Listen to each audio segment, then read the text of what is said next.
Welcome back to Brick by Brick. So we're going to be doing a prediction between the former Vice President under Biden, Harris, versus the current Vice President, Vance. Harris, of course, was the 2024 Democratic nominee.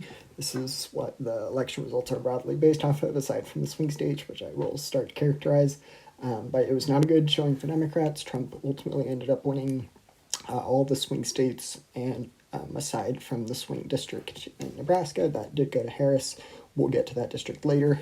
But in general, good year for Republicans, and but this situation, we're going to be doing it if the election were to be held today, so it's definitely a more favorable environment for the Democrats.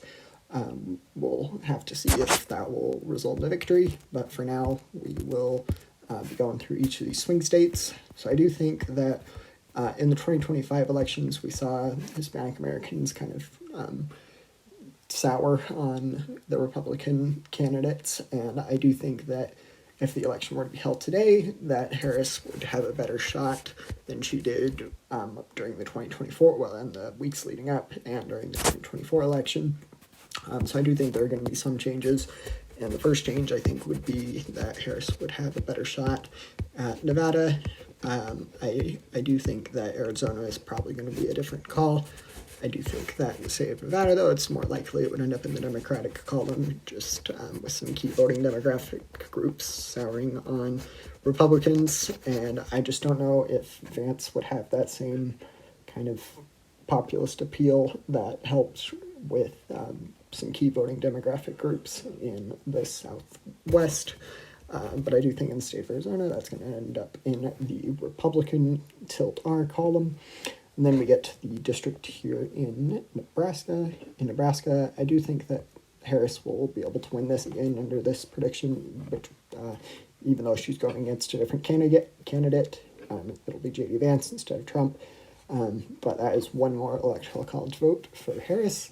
And then I actually think I'm going to go to the Rust Belt next. I do think in the state of Wisconsin, that is probably Harris's best shot at the Rust Belt. I'm going to go with that in the tilt blue column.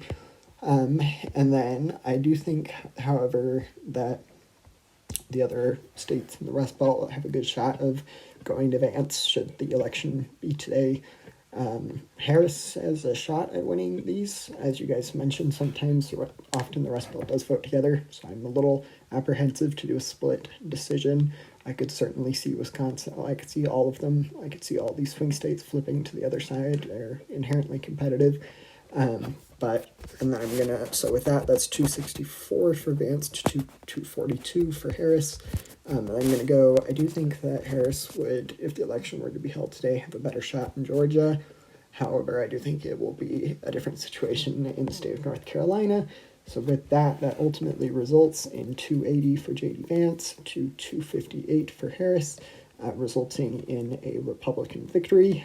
I don't think Harris is the most likely to be the Democratic nominee again in 2028. It's a possibility. I do think Newsom probably has a better shot at winning that primary if it were to go on right now. But in general, that's my prediction between J.D. Vance and Harris. Feel free to let me know if you have any questions. Don't forget to like.